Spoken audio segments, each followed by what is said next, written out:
রান্নাঘর থেকে পার্লামেন্ট পর্যন্ত সমস্ত মানুষের কিতাবের নাম হলো কোরআন, ঠিক না ঠিক বলেন? এই কর্তৃপক্ষ আমাকে বলেছে হুজুর রাজনীতির কোনো কথা বলার দরকার নাই, কবরস্থানের মাহফিল। আলহামদুলিল্লাহ, সেটাই। আমার বাড়ি নাটোর সিংড়াতে, প্রধান বক্তার বাড়ি বগুড়াতে। তো এখানে আমরা উপজেলা হোক আর সামনের কোনো নির্বাচনের কোনো ক্যান্ডিডেটও না, আমরা কোরআন থেকে কথা বলতে চাই। আর কোরআন হলো এমন একটি কিতাব, দল মত জাতি ধর্ম বর্ণ সকলের জন্যই। জোরে বলেন কথা, ঠিক না বেঠে? এখানে আওয়ামী লীগের মিটিং হলে বিএনপির কোনো লোক আসতো না, বিএনপির হলো মিটিং তো দূরের কথা, মাইকে তো টাঙ্গাতে পারতো না। কিন্তু আজকের মাহফিলে অতিথিদের যাদের নাম বললেন, এখানে দেখেছে আওয়ামী লীগের লোকও আছে, বিএনপির লোকও পোস্টারে আপনারা বললেন আছে। তাতে বোঝা গেল আজকের এই মাহফিল নির্দলীয় কোরআনের মাহফিল, ঠিক না ঠিক বলেন? কিন্তু আমার আফসোস লাগতেছে যত মানুষের নাম বলা হলো, আপনার একটা হাত তুলেন তো আপনাদের ভিতরে কারা কারা আছেন, নাম বলছে কারা আছেন, একটা হাত তুলেন তো। তাহলে নাম বলছেন এই লোকগুলো যদি না থাকে তাদের নাম দেওয়ার দরকার কি? এজন্য নাম দিবেন তাদের, উপস্থিত থাকবে যাদের, ঠিক না ঠিক বলেন? বাহিরে অতিথি ভাইরা আপনারা থাকলে না আসায় অবশ্য ভালো, কারণ যত লোকের নামে বলছে আসন গ্রহণ করার জন্য অনুরোধ করতেছি, এখানে তো আসনই নাই। অত আসন এখানে আছে, কমপক্ষে 250 লোকের নাম বলছে, 250 লোকের বসার চেয়ার কোথায়? চলেন আমরা কোরআন থেকে কিছু কথা বলবো, আল্লাহ কবুল করেন, বলেন আমিন। আল্লাহ রাব্বুল আলামিন বলেন, قُلْ لَوْ كَانَ الْبَحْرُ مِدَادًا لِكَلِمَاتِ رَبِّي لَنَفِدَ الْبَحْرُ قَبْلَ أَنْ تَنْفَدَ كَلِمَاتُ رَبِّي وَلَوْ جِئْنَا بِمِثْلِهِ مَدَدًا। কোরআনের আয়াত শেষ হলে কি বলতে হয় ভাই? এ আল্লাহু আকবার নির্দলীয় একটি স্লোগান। 3টি তাকবীর দিলে আল্লাহ রহমত হবে। আমরা 3টি তাকবীর দিব ইনশাআল্লাহ, কোনো আপত্তি নাই তো? প্রথম তাকবীর দিবেন, এখানে এই গ্রামে বাঘা দীঘা গ্রামের লোক ফেরা তারা দেন তো, এই গ্রামের লোক কারা আছেন তারা বলবেন, আল্লাহু আকবার বলবেন, লিল্লাহি তাকবীর। সবাই দীঘার বাহিরে ফেরা তারা দেন তো, বাহিরের লোকেরা লিল্লাহি তাকবীর। এবার সবাই মিলে তাকবীর দেবে একটা, এক তাকবীর আল্লাহর আসমান জমিন ভেদ করে আর সাজিম পর্যন্ত যেন পৌঁছে যায় ইনশাআল্লাহ। 2টা হাত তোলেন তো আমার সাথে ভাই, সকলে একটু হাত তোলেন তো। শুরু থেকেই মাহফিলের মতো শুনতে হবে, একটু হাত তোলেন। লিল্লাহি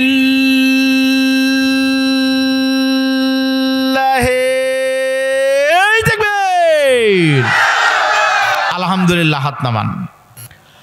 আল্লাহ রাব্বুল আলামিন বলেন, নবী বলুন, যদি সারা পৃথিবীর সমস্ত সাগরের পানিগুলো কালি হয় আর তাই দিয়ে আল্লাহর কোরআনের ব্যাখ্যা লেখা শুরু হয়, লিখতে লিখতে সমস্ত পানি এক সময় শেষ হবে, তবু আল্লাহ পাকের কোরআনের ব্যাখ্যা লেখা কোনোদিন শেষ হবে না। বলেন সুবহানাল্লাহ। এটা আমরা এসেছি বগুড়া থেকে, আমাদের চেহারার সঙ্গে আপনাদের চেহারার কোনো মিল আছে? নামের সঙ্গে মিল নাই, রক্তের মিল নাই। আপনাদের সঙ্গে আমাদের 2টি জিনিসের মিল, একটা কোরআন আর একটা হাদিসের মিল, ঠিক না ঠিক বলেন? কোরআন এমন একটি কিতাব, দেখেন 5 মাইল পর পর ভাষার পরিবর্তন কিন্তু হয়। আপনারা কি মনে করছেন আপনাদের রাজশাহীর ভাষা আর আমাদের বগুড়ার ভাষা কি এক? বগুড়ার আঞ্চলিক ভাষায় কথা বললে আপনারা অনেকেই বুঝতেই পারবেন না। বগুড়ার আঞ্চলিক ভাষা মামুতুই আলু আলু, ওই কাউলে ফোঁড়া কেলি আলু। আপনাদের রাজশাহীর ভাষা মোটামুটি চলে, কিন্তু গোদাগাড়ি পার হলেই অবস্থা খারাপ। আমার প্রথম মনে আছে, আমার মাহফিল ছিল কানসাটে, হাজার বিঘি দাওরা হাদিস মাদ্রাসা। তখন আমার গাড়ি ছিল না, বাস থেকে নামলাম, কমিটির লোকজন গিয়ে বলতেছে, হুজুর আসসালামু আলাইকুম। তার মানে আপনি চাপাইতে যাবেন, যত বড় হুজুর হন আগে সালাম তারপরে হুজুর। আপনি রংপুর বিভাগে গেলে পারে রংপুরের লোকেরা র বলতে পারে না, তোমার বাড়ি বলে মোকর বাড়ি অমপুরবাহে। সিরাজগঞ্জ গেলে কেউ বলে না সিরাজগঞ্জ, মোকের বাড়ি হিরাজগঞ্জ। কেউ বলে না টেকা, সে বলে টেহা। কেউ বলে না ভাই, সবে বলে ভাই। পাশের জেলা হলো পাবনা, কথা বলে যখন গেদা কনে গেছিলি বলে সহের বিদিন। কি কামে গেছিলি? কয় গুর্দি উরুম মুরুম খায় লায়মা কুরহির বাচ্চানিয়া, তারপর আসতেছি ও কোনে, কয় তাক্কিজিন। এভাবে করে সারা পৃথিবীতে 5 মাইল পর পর ভাষা আলাদা, সারা দুনিয়া ভাষার কোনো মিল নাই। কিন্তু যারা মক্কা মদিনায় গিয়েছেন, আপনাদের দয়া আমি গিয়েছি একাধিকবার, ভাষার মিল নাই, চেহারার মিল নাই, কিছুর মিল নাই। কিন্তু কাবা শরীফের ইমাম আল্লামা আব্দুর রহমান আস-সুদাইসি যখন নামাজের নিয়ত করে তেলাওয়াত করে, তখন সারা পৃথিবীর মানুষেরা কালো ধলা ফর্সা সকলেই চোখের পানি ফেলায়। তার মানে 5 মাইল পর পর ভাষার পরিবর্তন হতে পারে, কোরআনের ভাষা সারা দুনিয়াতে একই রকম। জোরে বলেন সুবহানাল্লাহ। এই কোরআনের ভিতরে নাই এমন কোন জিনিস নাই। কোরআনে শুধু 2টা জিনিস নাই, একটা হলো কোরআনে সন্ত্রাসী জঙ্গিবাদী নাই, আরেকটা হলো কোরআনের ভিতরে কোনো ভুল। This is the book where there is no doubt. কোরআনের ভিতরে ভুল নাই। এছাড়া আপনার ব্যক্তিগত, পারিবারিক, সামাজিক, রাজনৈতিক এমন কোনো বিষয় নাই কোরআনের ভিতরে নাই। যদি কেউ বলে কোরআনের রাজনীতি নাই, কোরআন বলতেছে, বলার সাথে সাথে লোকটি কাফের হয়ে যাবে। আল্লাহ আমাদেরকে বুঝার তৌফিক দান করুন, বলেন আমিন। চলেন আমাদের পঠিত আয়াতে আমরা আলোচনা করব। আমাকে একটু লাইনে উঠায় দেন, আমার সঙ্গে একটু পড়েন আপনারা ইনশাআল্লাহ। আউযু বিল্লাহি মিনাশ শাইতানির রাজীম। বিসমিল্লাহির রাহমানির রাহিম। قل يا عبادي الذين أسرفوا على أنفسهم لا تقنطوا من رحمة الله إن الله يغفر الذنوب جميعا إنه هو الغفور الرحيم। আমি আপনাদের সামনে পবিত্র কোরআনের সূরা জুমার থেকে একটি আয়াত কারিমা তেলাওয়াত করেছি। এই আয়াতের অর্থ হলো, আল্লাহ পাক বলতেছেন, কুল ইয়া ইবাদি, হে আমার বান্দারা, আল্লাযিনা আসরাফু আলা আনফুসিহিম, তোমরা যারা নফসের উপরে জুলুম করেছো, পাপ করেছো, গুনাহ করেছো, লা তাকনাতু মির রাহমাতিল্লাহ, তোমরা আমার রহমত থেকে নিরাশ হও না, হতাশ হও না, টেনশন করো না। ইন্নাল্লাহা ইয়াগফিরুয যুনুবা জামিয়া, পাপ করার পরে তোমরা তওবা করো, অবশ্যই তোমাদের পূর্ববর্তী গুনাহ আমি আল্লাহ মাফ করে দিব। সুবহানাল্লাহ বলেন। ইন্নাহু হুয়াল গফুরুর রহিম, নিশ্চয় আমি আল্লাহ ক্ষমাশীল এবং দয়ালু। আল্লাহ বলতেছে, যারা পাপ করেছে, পাপী বান্দা, তোমরা আমার কাছে তওবা করো, তওবা করার সঙ্গে সঙ্গে তোমাদের অতীতের গুনাহ মাফ করে জান্নাতি করে দেওয়া হবে। আল্লাহু আকবার বলেন। তাহলে আজকের আলোচনার বিষয়ের নাম হলো তওবা। আপনাদের সকলের বলতে হবে আলোচনার বিষয়ের নাম কি? তওবা। আপনারা বলেন তো ভাই, তওবা শব্দের অর্থ কি? জোরে বলেন। আরেকটু কমাও। তওবা শব্দের অর্থ কি? অনুশোচনা করা। তওবা শব্দের অর্থ হলো আল্লাহর কাছে ক্ষমা চাওয়া। তওবা শব্দের অর্থ হলো ভুল বুঝতে পারা। হাদিসের আর তাফসীরের ভাষায় আত-তাওবাতু মানাহু লুগাতান আর-রুজু, আয় আত-তাওবাতু মানাহু আর-রুজু ইলাল্লাহ, গুনাহ থেকে আল্লাহর দরবারে একদিকে হওয়া, আল্লাহর দিকে হওয়ার আরবি নাম হলো তওবা। জোরে বলেন, কথা ঠিক না ব্যাঠিক? বাংলা হলো অনুতপ্ত হওয়া, ভুল বাদ দিয়ে, পাপ বাদ দিয়ে আল্লাহর দিকে যাওয়ার আরবি নাম হলো তওবা। আল্লাহ বলতেছে, আমার কোনো বান্দা যদি তওবা করতে পারে, আমি তার জীবনের সমস্ত গুনাহগুলিকে মাফ করে দেব। এখানে অনেক আলেম ওলামা আছেন, আমি আরবি গ্রামার দিয়ে বলতেছি, তাফসীর বুঝতে গেলে, আলোচনা বুঝতে গেলে আরবি গ্রামার সম্পর্কে ধারণা থাকলে ভালো হয়। এখানে ইয়া ইবাদি, এই ইয়াটার নাম হলো হরফে নিদা, ইয়াগফির মুসারির সিগা, ইন্নাটা হলো হরফে মুসাব্বাবিল ফিল, জানবুন 1 বছর, জুমার সিগা হলো জুনুব। তার মানে আল্লাহ বলতেছে, কেউ যদি গুনাহ থেকে তওবার মতো তওবা করতে পারে, আল্লাহ তাআলা তার অতীত জীবনের সমস্ত গুনাহগুলিকে শতভাগ মাফ করে দিবে। সুবহানাল্লাহ বলেন। তাহলে আপনারা বলেন, তওবা করলে পারে মাফ করে দিবে কে? জোরে বলেন, কে? আল্লাহ বলতেছে, তওবা করলেই তোমাদের মাফ করে দেওয়া হবে। আমাদের সমাজে আমরা মনে করি তওবা মানে আল্লাহর দরবারে হাত তুলে মোনাজাত করার আরবি নাম হলো তওবা। আসলেই কিন্তু তওবা মানে শুধু হাত তুলে মোনাজাত করা নয়।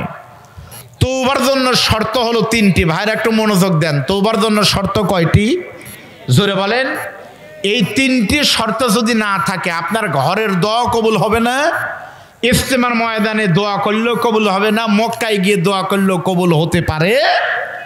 তওবা কবুলের জন্য অবশ্যই শর্ত আছে। প্রত্যেকটা জিনিসের শর্ত নাই ভাই। আপনি ইচ্ছা করলে কি কারো কাছে নাম পারতে পারবেন? শর্ত হলো আপনাকে হয় মালিক হওয়া লাগবে, না হলে কেনা লাগবে। ওই রকম গুনাহ মাপের জন্য শর্ত 3টি। কি কি? আল্লাহ পরের আয়াতে বলতেছে এই 3টি শর্ত না হলে যতই আমিন আমিন করো তোমার দোয়া কিন্তু কবুল হবে না। কি সেই শর্ত? শোনেন পরের আয়াত। আল্লাহ রাব্বুল আলামিন বলেন, ওয়া আনিবু ইলা রাব্বিকুম ওয়া আসলিমু লাহু মিন ক্বাবলি আইয়াতিয়াকুমুল আযাবু সুম্মা লা তুনসারুন। পয়েন্ট আকারে যদি বলি, আয়াতের অর্থ হলো 3টি শর্ত থাকতে হবে। 1 নাম্বার হলো ওয়া আনিবু ইলা রাব্বিকুম, তোমার রবের দরবারে তোমাকে হাজিরা দিতে হবে, ধরা দিতে হবে। কার কাছে বলেন?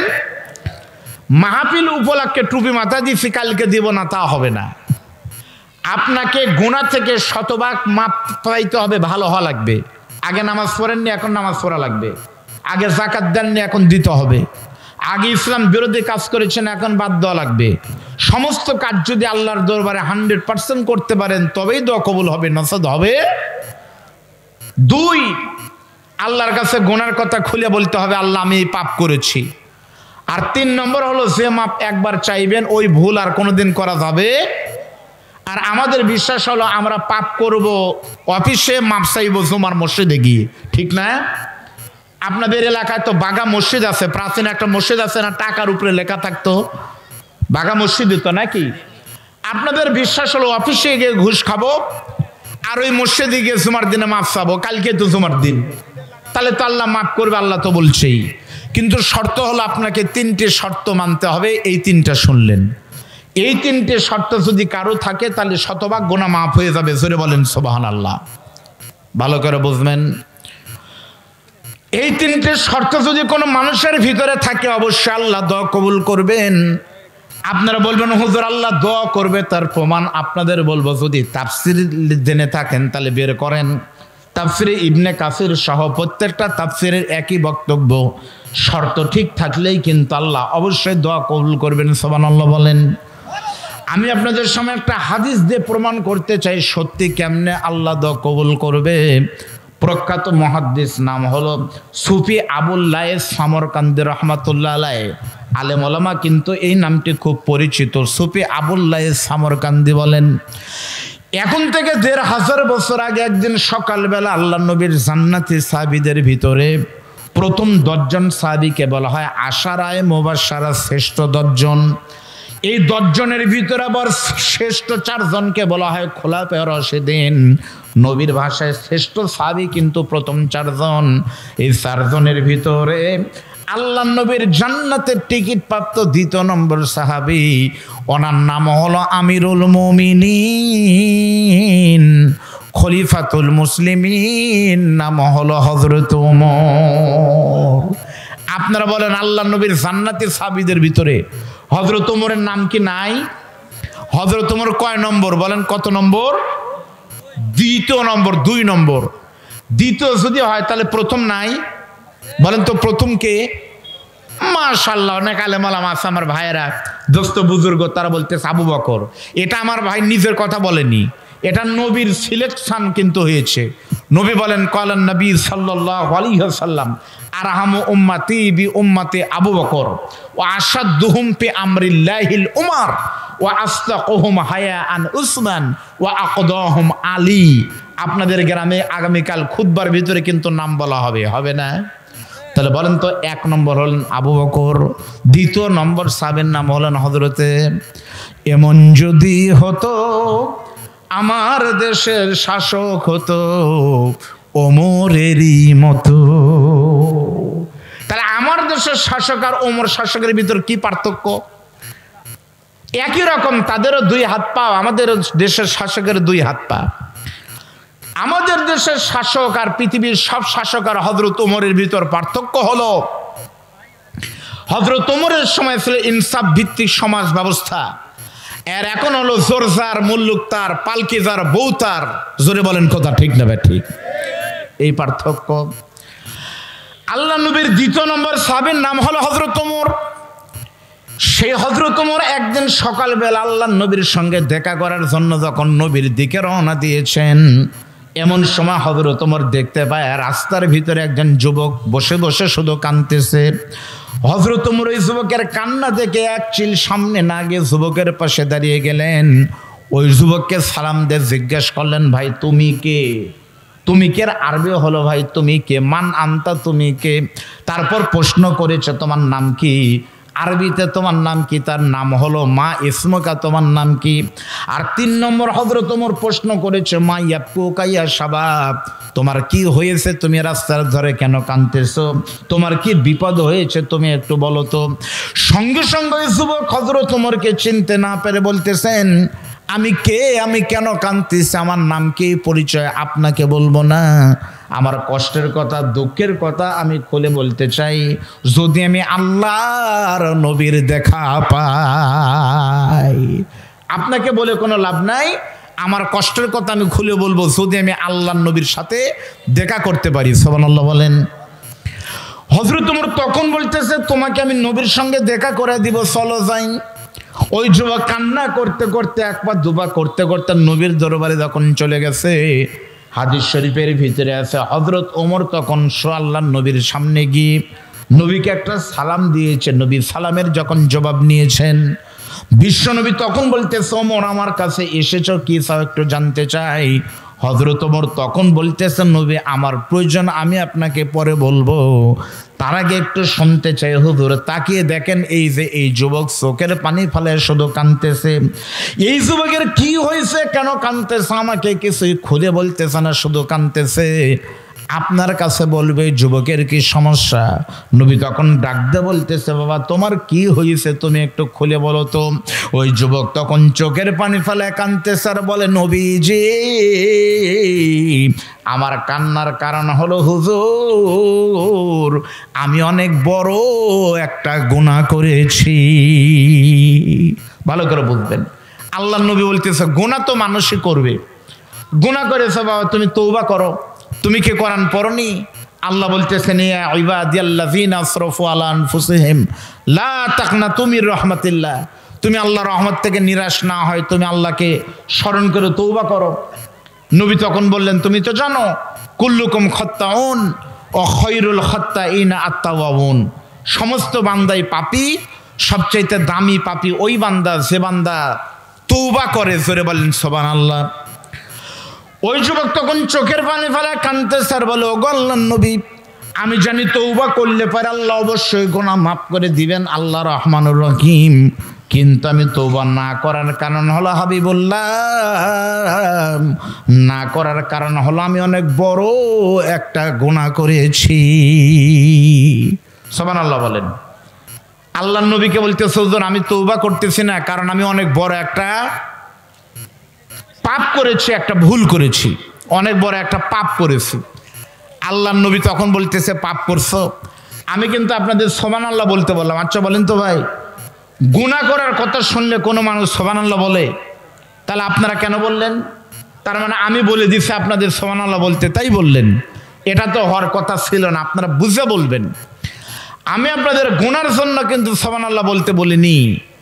আমি সুবহানাল্লাহ বলতে বলার কারণ হলো, আমার নবীর কোন সাহাবী যদি কোনো ত্রুটি বিচ্যুতি হয়ে যেত, নিজের থেকে কিন্তু এসে অনুতপ্ত হয়ে বলতেন, হুজুর আমার এই ত্রুটি হয়ে গেছে, আমার এখন কি হবে? আর আমরা নবীর উম্মতেরা যদি কোনো ত্রুটি হয়, কোনো ভুল হয়, কোনো অপকর্ম করি, তাহলে নিজের থেকে কি ধরা দেই ভাই? ধরা পড়ে, ডকুমেন্ট থাকে, সিসি ক্যামেরায় ভিডিও থাকে, তারপরেও অস্বীকার করে। সরে বলেন কথা ঠিক না ঠিক? আল্লাহর নবী বলতেছে, তুমি ভুল করেছো, পাপ করেছো, তওবা করো। লোকটা বলতেছে, হুজুর আমার মন বলতেছে আমার পাপটা অনেক বড়, আমার পাপ কি? সরে বলেন। আল্লাহর নবী তখন বলতেছেন, তোমার পাপ অনেক বড়, কিন্তু আমি তোমাকে বলতেছি পাপ যত বড় হোক না কেন তুমি খালেস নিয়তে যদি তওবা করতে পারো অবশ্যই তোমার গুনাহ আল্লাহ কিন্তু নিশ্চিত মাফ করে দিবে। ওই যুবক তখন বলতেছে হুজুর কিন্তু আমার মন বলতেছে আল্লাহর রহমতের থেকেও আমার গুনাহটা অনেক বড়। যখন বলেছে হুজুর আমার মন বলতেছে আল্লাহর রহমতের থেকেও আমার গুনাহটা অনেক বড়, আল্লাহর নবী আশ্চর্য হয়ে বলতেছে আল্লাহর রহমতের থেকে বড় হয় সেই গুনাহ আবার কি? নবী তখন অনুমান করে ধারণা করে বলেছে আল্লাহর রহমতের থেকে তোমার গুনাহ যদি বড় হয় সেই গুনাহটা তুমি বলো তো। হাল কতালতা নাফসা, আরবিতে হাল কতালতা নাফসা শব্দের অর্থ হলো তুমি কি মানুষ খুন করেছো নাকি? আপনারা বলেন তো ভাই মানুষ খুন করা কি ছোট গুনাহ না বড় গুনাহ? জোরে বলেন। সত্যি কিন্তু মানুষ খুন করা কিন্তু একেবারে অমার্জনীয় কিন্তু অপরাধ, কিন্তু আমাদের বাংলাদেশে মানুষ খুন করা কিন্তু কোনো ব্যাপারই না, কোনো ব্যাপারই না। বাংলাদেশে 50,000 টাকার জন্য মানুষকে খুন করে। এই বাংলাদেশে ভাড়াটিয়া খুনি পাওয়া যায়, 6 ঘন্টার ভিতরে অমুককে খুন করতে পারলে 10 লাখ টাকা দেওয়া হবে, এরকম ঘটনা কিন্তু ঘটতে পারে। আমাদের বাংলাদেশে 2 হাত জায়গার জন্য কিন্তু মানুষকে খুন করে। আমাদের দেশে মানুষ খুন করা কিন্তু কোনো বিষয়ের ভিতরেই পড়ে না। জোরে বলেন কথা ঠিক না বেঠি? কত খুন কত হত্যা আমরা দেখতেছি। আজকে ফেসবুকে দেখলাম আল্লাহর রহমত কি জন্য বৃষ্টি হচ্ছে না দেখেন। আজকে দেখলাম মাদ্রাসার শিক্ষক ছাত্রকে বেতের আঘাত করেছে পড়ার জন্য। এই ছাত্র গিয়ে তার বাপ মাকে বলার কারণে আত্মীয় স্বজন এসে মুরব্বী শিক্ষককে এমন পিটন পিটিয়েছে ওই শিক্ষকের পুরো শরীর রক্তে রঞ্জিত হয়ে গেছে। এই যখন হয় শিক্ষকের অবস্থা তখন ওই জমিন আল্লাহ রহমতের দরকার নয়, গজবি আসা দরকার। জোরে বলেন কথা ঠিকটা বেঠে? এই জন্য আগের প্রতিষ্ঠানগুলো ছিল ভাঙা, শিক্ষা আরও ছিল। এখন ভাঙা স্কুল মাদ্রাসা চাঙ্গা হয়েছে, মানুষের পরিবর্তে জানোয়ার বের হচ্ছে। জোরে বলেন কথা ঠিকটা বেঠে? আজকের ফেসবুক আর ইউটিউবে আপনারা দেখেছেন স্কুল থেকে একটি বাচ্চা বাড়ি ফেরার পথে, ছোট্ট বাচ্চায় প্রাইমারিতে পড়ে, 2-3 বাচ্চা, বাড়ির পাশের একজন সন্ত্রাস একটা যুবক তাকে জঙ্গলের ভিতরে নিয়ে গিয়ে মেয়েটার সাথে জোর করে ছোট্ট বাচ্চার সাথে জেনা করে মেলামেশা করার চেষ্টা করেছে। ওই বাচ্চা যখন চিৎকার চেঁচামেচি শুরু করেছে ওই বাচ্চাকে গলা টিপে হত্যা করেছে। ও কিন্তু বাংলাদেশে হচ্ছে। জোরে বলেন কথা ঠিক না ব্যাটি? আমার আল্লাহ বলেছেন জাহারাল ফাসাদু ফিল বাররি ওয়াল বাহরি বিমা কাসাবাত আইদিন নাস, জলে এবং স্থলে যা কিছু হয় সবকিছু মানুষের 2 হাতের কামাই। আমার কেন যেন মনে হচ্ছে এটি আল্লাহর গজব, কারণ আজ পর্যন্ত বৈশাখের প্রায় 20 দিন হয়ে গেল, এখন পর্যন্ত 1 ফোঁটা বৃষ্টি নাই। আবার কোনো কোনো এলাকায় দেখেছেন আপনারা বৃষ্টির পরিবর্তে এত বড় বড় প্রায় 250 কেজি বা হাফ কেজি ওজনের শিলা বৃষ্টি, বড় বড় শিল পড়তেছে। শিলা বৃষ্টি মানে বজ্রপাতের সাথে হচ্ছে। এটা হবে না কেন? মুসলমানদের জমিনে আজকে কোনো প্রমাণাদি ছাড়া আমরা দেখেছি। এই কথা বললে আপনারা মন খারাপ করবেন না, রাজনীতি মনে করবেন না, কথাগুলো আমাদের বলা দরকার, তাই বলতেছি। অপরাধীর শাস্তি হোক এটা আমরাও চাই। জোরে বলেন কথা ঠিক না বেঠি? আল্লাহর কসম করে বলতেছি কোন ধর্মের কিতাব বলেন আমার কোরআন এত বড় একটা মানবতার ধর্ম। চোর চুরি করলে কোরআন বলেছে হাত কেটে দাও। নবী বলেছে চোর অথবা সুন্নি যদি আমার মেয়ে ফাতেমা যদি চুরি করে আর তা যদি প্রমাণিত হয় আমি নবী তার হাত কেটে দিব। সুবহানাল্লাহ বলেন। তাহলে ইসলামের মতো শান্তির ধর্ম আর কোথায় হতে পারে?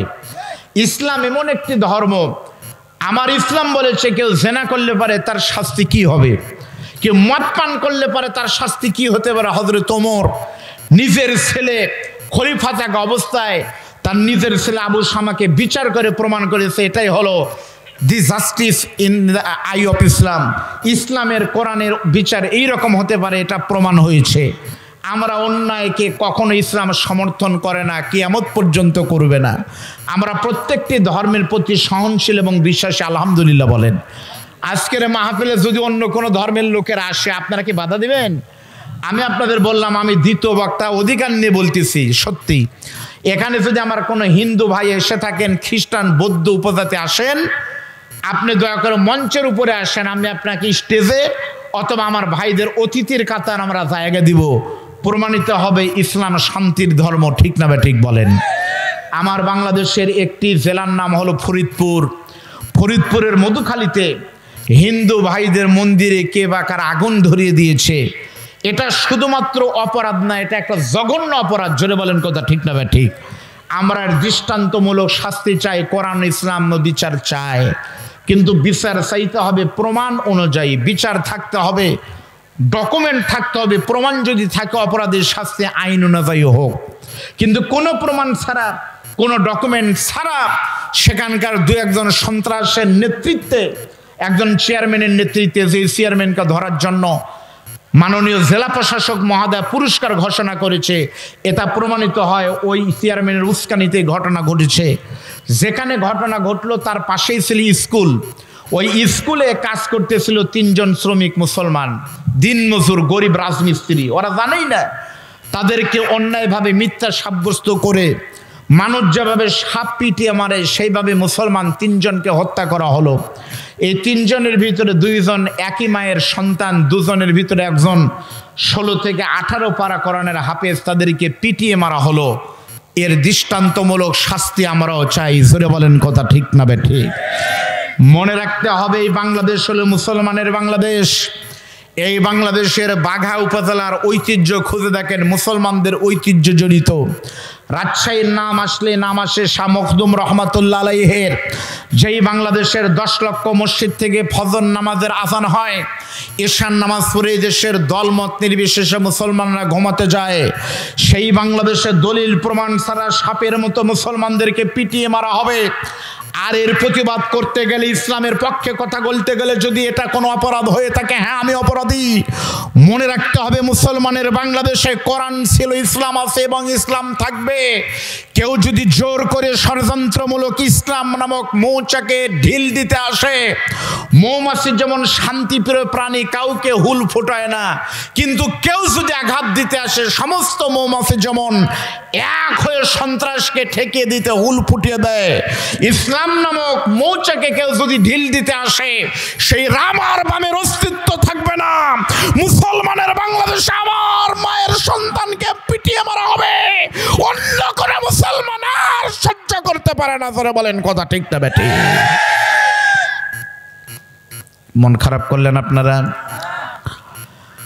আল্লাহ নবী, বিশ্ব নবী তখন বলতেছে, তুমি কি মানুষ খুন করছো নাকি?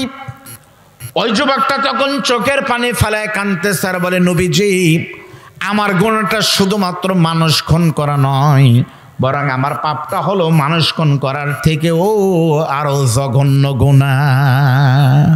আল্লাহ নবী আশ্চর্য হয়ে বলতেছে, মানুষ খুন করার থেকে জঘন্য? তখন নবী বলতেছে, হাল আশরাকতা বিল্লাহ, তুমি কি শিরক করছো নাকি? শিরক করছো নাকি? আপনারা বলেন তো, আমাদের বাংলাদেশে কি শিরক নাই? তার আগে আপনারা বলেন তো ভাই, শিরকের গুনাহ কি ভালো না খারাপ? প্রত্যেকটি আলেম ওলামা বলবে, যারা আলেম ওলামা, আলেম হওয়ার দরকার না, আমার এই বাবা যদি জিজ্ঞেস করি বলবো, ওরে বাবা শিরকের গুনাহ বড় গুনাহ, তাই না? আল্লাহ বলতেছেন, ইন্না শিরকা লাযুলমুন আযীম। এখানে ইন্নাটা হলো হরফে মুসাব্বাবিল ফিল, অবশ্যই, নিশ্চয়। আবার শেষে আযীম মানে হলো বড়। অবশ্যই শিরকের গুনাহ হলো সবথেকে জঘন্য এবং বড়। আমাদের বাংলাদেশে কেউ যদি শিরক জানতো, জীবনে কোনোদিন শিরক করতো না, কিন্তু আমাদের বাংলাদেশে নেকি মনে করে বহু শিরক মুসলমানেরা করে। জোরে বলেন কথা ঠিক না বেটি? কি আপনাদের এই গ্রামের ছেলে, যার মাধ্যমে আমরা দাওয়াতটা নিয়েছি, আমার এই বাবাজিদের পক্ষ থেকে যে ছেলেটা গিয়েছিল বগুড়া আমাদের বাসায়, নাম হলো তুহিন। এই ছেলেটা চাকরি করে মহাস্থানগড়ে, জিজ্ঞেস করে দেখবেন বগুড়া মহাস্থানগড়। প্রত্যেক মহাস্থানগড়ে প্রত্যেক বৈশাখ মাসের শেষ বৃহস্পতিবার একটা মেলা হয়। ওই মেলাতে মহাস্থানে, ওখানে মাইসার বলকে রহমাতুল্লাহ আলাইহির কবরে, মাজারে গিয়ে কত মানুষ প্রতিনিয়ত সেজদা দিয়ে সন্তান চাচ্ছে, সেজদা দিচ্ছে কবরের উপরে।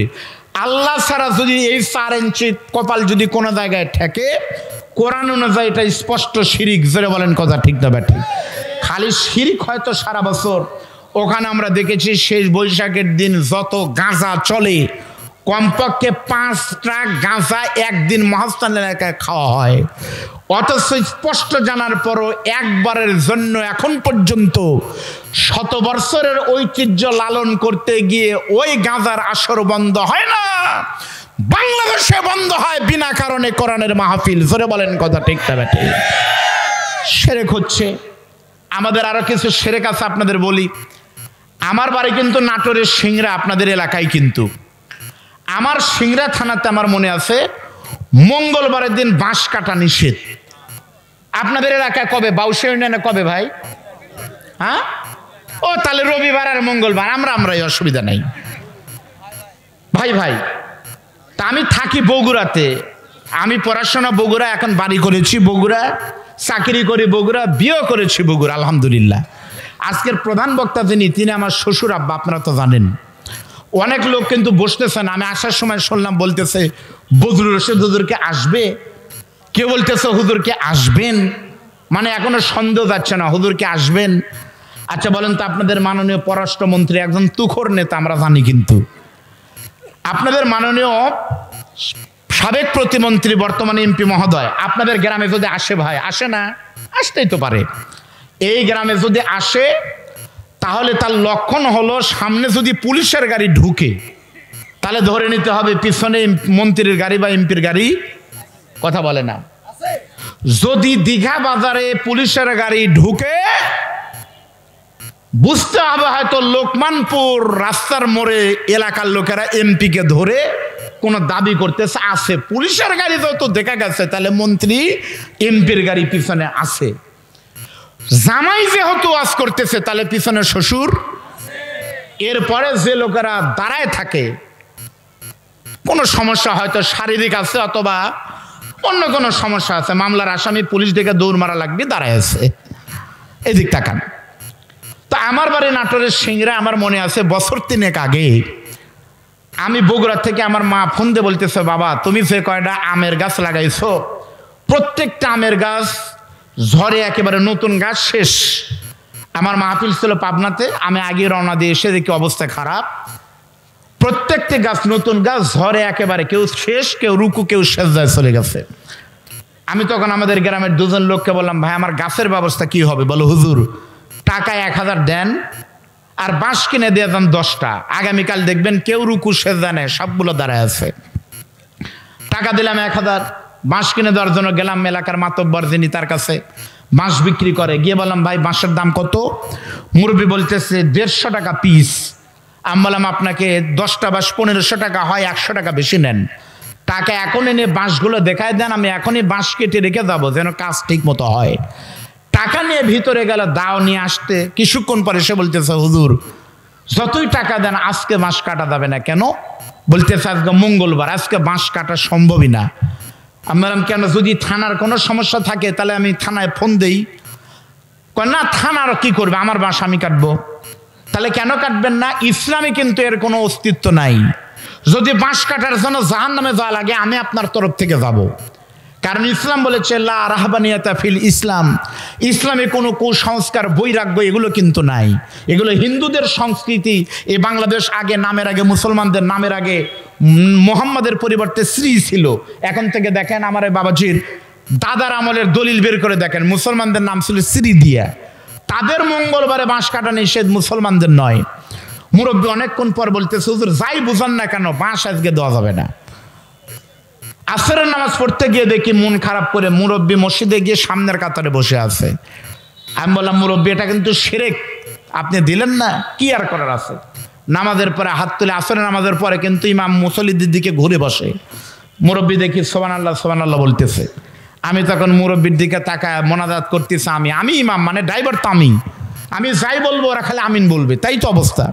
আমি তখন দেখে বললাম, আল্লাহ এই যে মুরব্বী শিরিক করলো, স্পষ্ট শিরিক বোঝানোর পরে আল্লাহ তারপরেও বাঁশ দিল না। আমি দোয়া করি আল্লাহ এই মুরব্বীর বউ যেন মারা যায় প্রচন্ড গরমের ভিতরে বৈশাখ মাসে, ওই বৈশাখের সারাদিন যেন বিদ্যুতের 3 দিন হলে বিদ্যুৎ না থাকে, ফজরের সময় যেন মারা যায়। আমি একটু দেখতে চাই প্রচন্ড উত্তাপ তাপদহের ভিতরে ওই মুরব্বীর বউ মঙ্গলবারে বাঁশ সারা মাটি দেয় কেমনে, এটাই দেখা হবে। জোরে বলেন কথা ঠিকটা ব্যাটে? এমন শিরক নাই? এটা হলো গরিবের শিরক। আর আমাদের কোটিপতিদের শিরকও কিন্তু বাংলাদেশে আছে, নাই? যমুনা গ্রুপের চেয়ারম্যান মারা গেল নুরুল ইসলাম সাহেব। যমুনা টিভিতে সংবাদ পড়তেছে, একটি শোক সংবাদ শুনুন।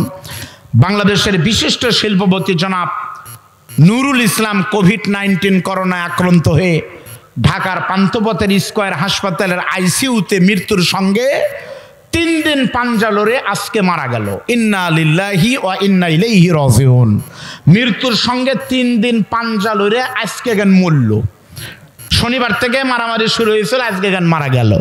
পাঞ্জা লড়া মানে কি দেখি সভাপতি সাহেব বাবাজি হাত দেন। এটার নাম হলো পাঞ্জা লড়া, শক্তির লড়াই। তার মানে মৃত্যুর সঙ্গে পাঞ্জা লড়া মানে আজরাইলের সাথে মারামারি। শনিবারে আজরাইলকে মারছিল, রবিবারে অবস্থা খারাপ, সোমবারের দিন আল্লাহ আরো কিছু ফেরেশতা পাঠায় শয়তানকে শেষ করলো। এটা কিন্তু শিরক। জোরে বলেন কথা ঠিক না ঠিক? আল্লাহ নবী বিশ্ব নবী বলেন তুমি কি শিরক করছো নাকি? ওই যুবকটা তখন চোখের পানি ফেলে কাঁদতেছে, বলে নবীজি আমার গুনাহটা শিরকের থেকে আরো ভয়ানক গুনাহ। নবী তখন আশ্চর্য হয়ে বলতেছে শিরকের থেকে বড় গুনাহ হয়, ওই গুনাহ আবার কি? আমি যদি এখন বলি আজকের মাহফিলে প্রধান বক্তার থেকে আর একটা বড় বক্তা আছে, আপনারা টেনশন করবেন প্রধান বক্তার থেকে আবার বড় বক্তা আজকে কে? ওই রকম যখন বলছে হুজুর শিরকের থেকে আরো বড় গুনাহ, নবী তখন বললেন তোমার সেই গুনাহটা কি তুমি একটু বলো তো।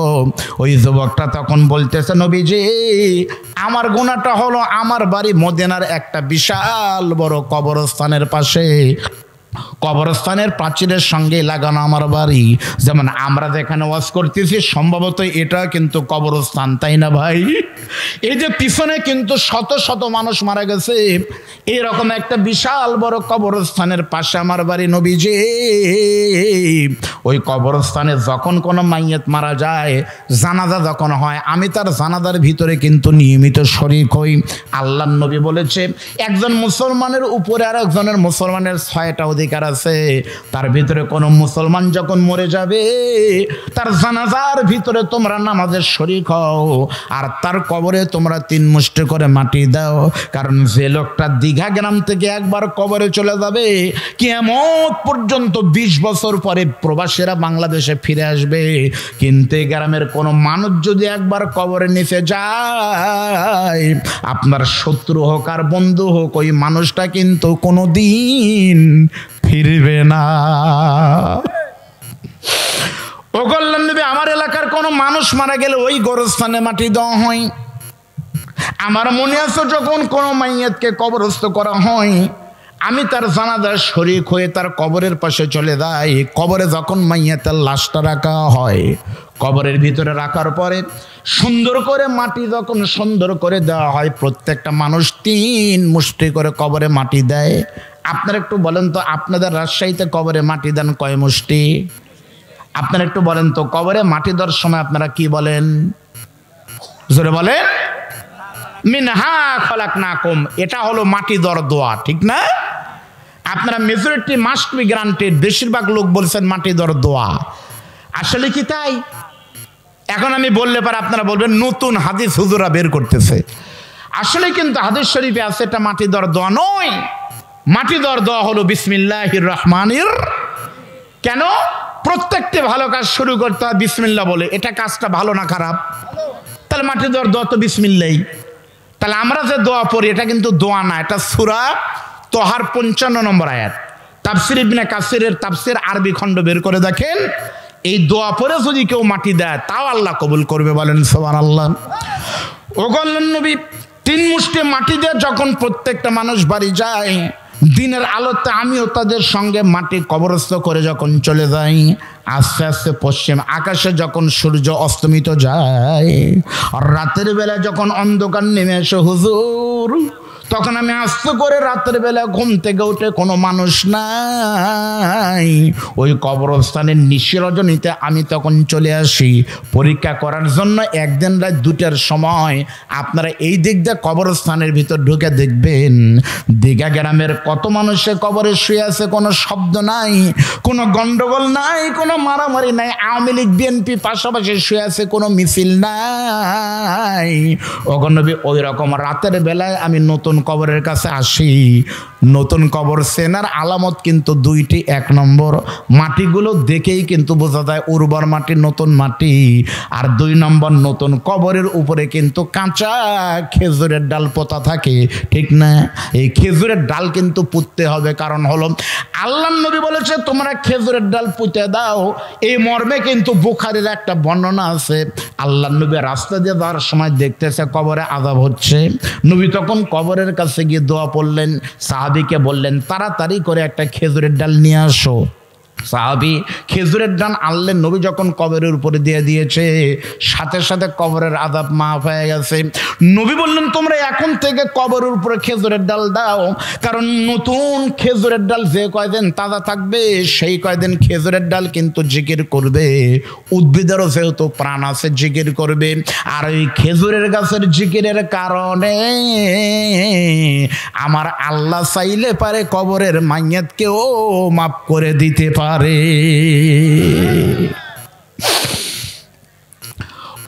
আমি তখন খেজুরের ডালটা তুলে দিয়ে রাতের বেলায় কোদাল দিয়ে যখন মাটি চটানো শুরু করে, হুজুর তাকিয়ে দেখি রাতের বেলা কবরের ভিতরে কোনো মানুষ নাই।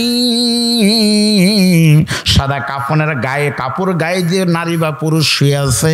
তখন আমার গুনাহটা হলো, পাপটা হলো শিরকের থেকেও বড় পাপ, সেটা হলো আমি আস্তে করে কবরের ভিতর নেমে গিয়ে ওই কবরের লাশের শরীর থেকে মাইয়ার যদি পুরুষ হয় তাহলে 3টি, আর ওই মাইয়ারটা মহিলা হলে পারে 5 টুকরা কাপড় খুলে নিয়া ওই কাপড়টা মদিনার একটা মার্কেট আছে যেখানে নতুন চোরাই কাফনের কাপড় বিক্রি হয় অর্ধেক দামে, ওই কাফনের কাপড় আমি সেখানে বিক্রি করে দেই। ওগনবে আমার অপরাধ হলো আমি নামাজ কালাম ঠিকই পড়ি, তাহাজ্জুদ পড়ি, সবই ঠিক আছে, কিন্তু জীবিকা নির্বাহের জন্য আমি কোনো কাজ করি না, ব্যবসা করি না, চাকরি করি না, আমি এই লাশের কাপড় চুরি করে বিক্রি করি। হুজুর আমার এই জীবনে আমি এই 2 হাত দিয়ে কত মাইয়াতকে কবর থেকে কাফনের কাপড় চুরি করে বিক্রি করেছি, এই খবর কিন্তু আমার কাছে নাই, আল্লাহ ভালো জানে। ওগনবে আমার অপরাধ হলো হুজুর আমি একজন কাফন চোর। নাউজুবিল্লাহ বলেন। আমি কি গল্প শোনাচ্ছি আপনাদের? সুফি আবুল্লাহ সামরকান্দির বর্ণনা হাদিস এরকম, হুজুর আমি সব ঠিক মতো করি কিন্তু কাফনের কাপড় চুরি করি হাজার হাজার। আপনারা বলেন তো ভাই, এই চোর যদি ধরা পড়ে, আপনাদের এলাকায় কাফন চোর ধরা পড়ছে, আমার এলাকার নেতৃত্ব কারা দেয়? গ্রামে এই যে ভাইরাই তো দেয়। তাহলে বলেন তো জুতো চোর ধরা পড়লে না এবার ছাড়িয়ে দিবেন, আম চোর ধরা পড়লে না থাপ্পড় আর চর দিয়ে ছেড়ে দিবেন, কাফনের কাপড় চোর যদি ধরা পড়ে সেই চোরকে কি আপনারা ছাড়বেন? জোরে বলেন। এর থেকে বড় চোর কিন্তু আর হয় না, কিন্তু এর থেকে কিন্তু বড় চোর বাংলাদেশ আছে না নেই? জোরে বলেন। আল্লাহ নবী ঘোষিত বড় চোর হলো নামাজ যে চুরি করে সেই সবচাইতে বড় চোর। জোরে বলেন কথা ঠিকটা ব্যাটে। কত অপরাধ আমরা করতেছি, অত অপরাধ করার পরে কিন্তু আমরা সিনা টান করে কিন্তু ঘুরতেছি, ঠিক না ব্যাঠিক বলেন? আমি ছোট মুখে একটা কথা বলি ভাই, পচা শামুকে পা কাটে। আল্লাহ কোরআনে বলতেছেন হাল ইয়াস্তাবিল্লাযিনা ইয়ালামুনা ওয়াল্লাযিনা লা ইয়ালামুন, যারা জানে আর যারা জানে না তারা কখনো এক হতে পারে না। আমি আল্লাহকে সাক্ষী রেখে বলতেছি, আমাদের বাংলাদেশ 6 ঋতুর দেশ, কোথা খুঁজে এমন দেশটি পাবে না কো তুমি, সকল দেশের রানী সেজে আমার জন্মভূমি। এই বাংলাদেশে গ্রীষ্মে পাওয়ার বর্ষায় নাও, এটাই আমাদের ঐতিহ্য। বর্ষা মাসে বৃষ্টি হবে, শীতের দিনে শীত হবে, বসন্তে ফুল ফুটবে, চৈত্র মাসে জ্যৈষ্ঠ মাসে মৌ মৌ ঘ্রাণে চতুর্দিকে আমে ভরে যাবে, এটাই আমার বাংলাদেশ। বলতে হবে কি কারণে? আজকে বৈশাখের 20 তারিখ চলে যাচ্ছে, 19 গেল, এখন পর্যন্ত 1 ফোঁটা বৃষ্টি পড়েনি।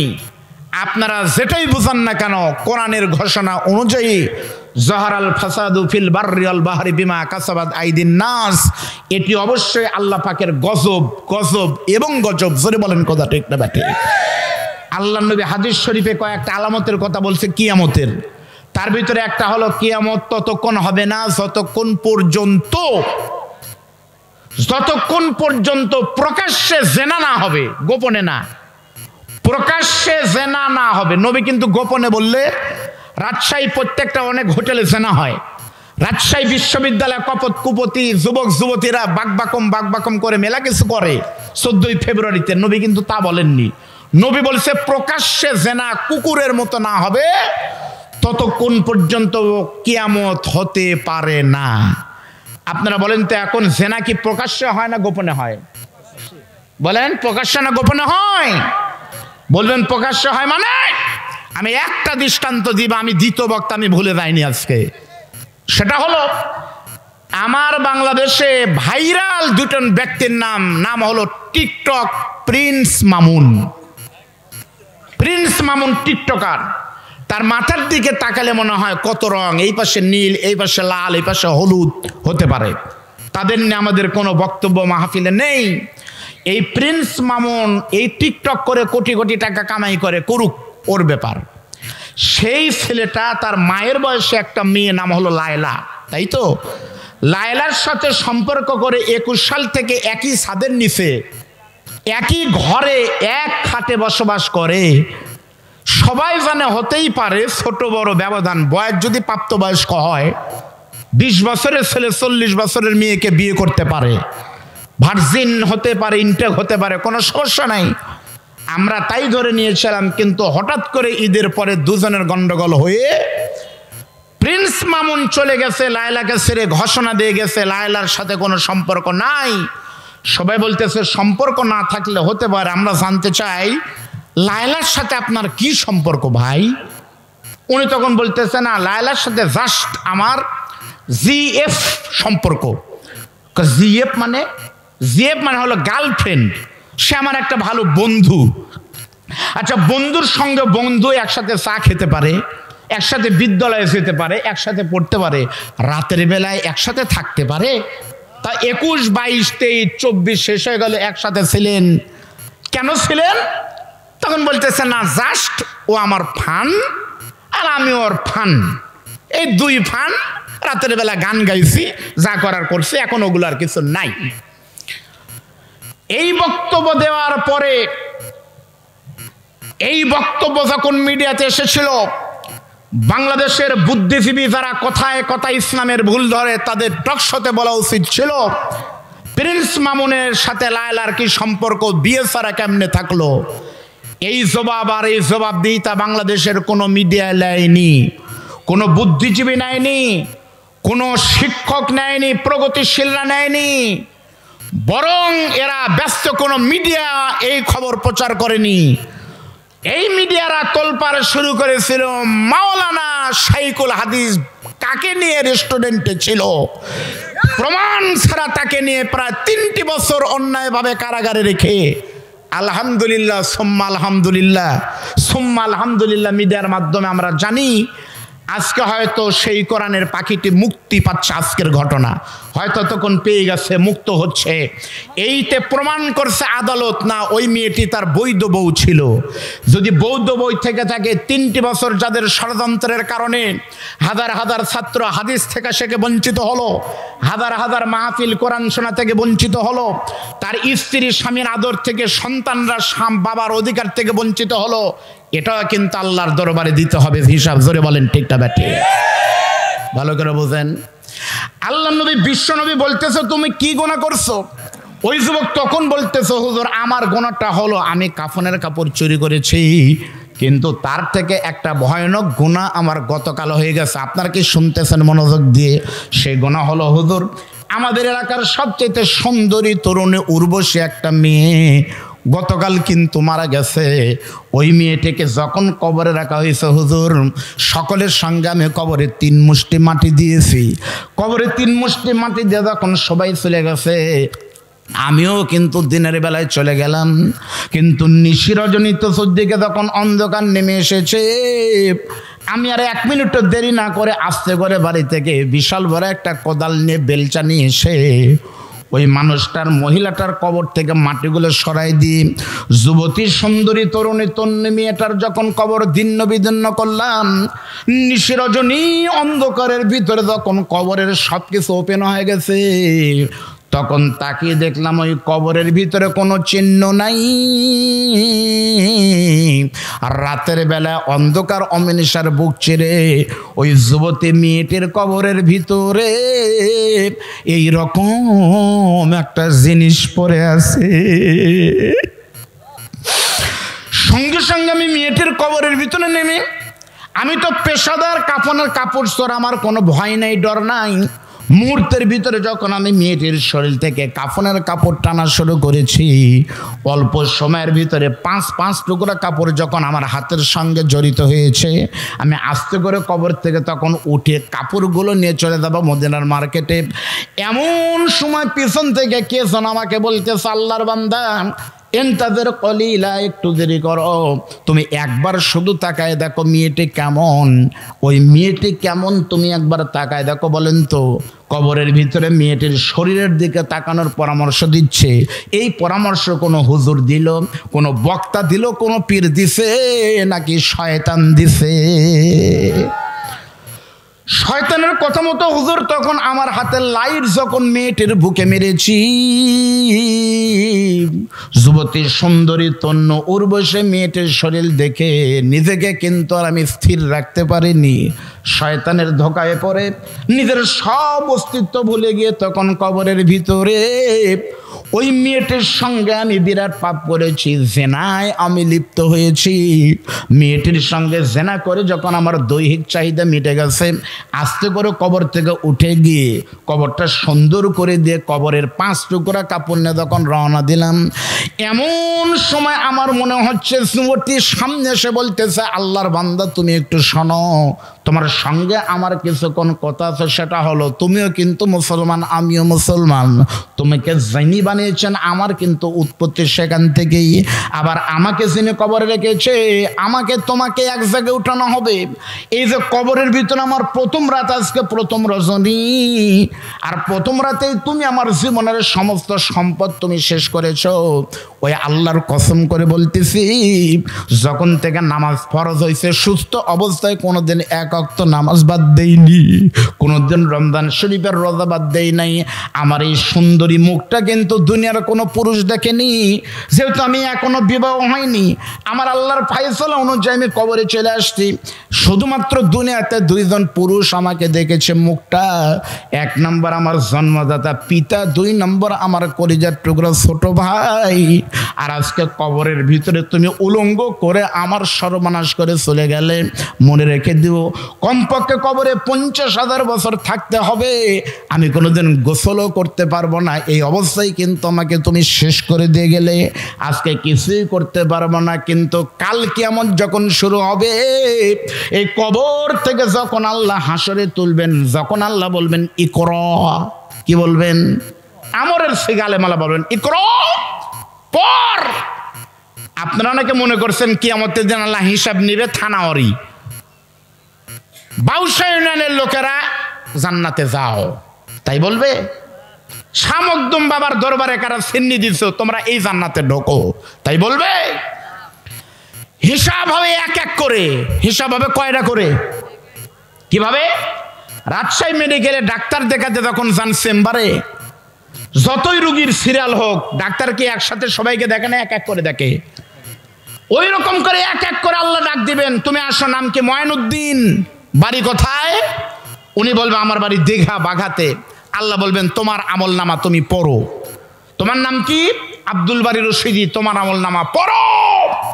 আল্লাহ কলম নিয়ে থাকবেন হাকিম, আসামি তোমাকে পড়তে হবে কিতাবাকা কাফা বিনাফসিকা লিয়াউমা আলাইকা হাসিবা। হিসাব দিয়ে জান্নাতে যেতে হবে। জোরে বলেন আল্লাহু আকবার। হিসাব কি হবে? আল্লাহ বলতেছে ফামাই ইয়ামাল মিসকালা যাররাতিন শাররা ইয়ারা, একটা জাররা পরিমাণ হিসাবও কিন্তু জি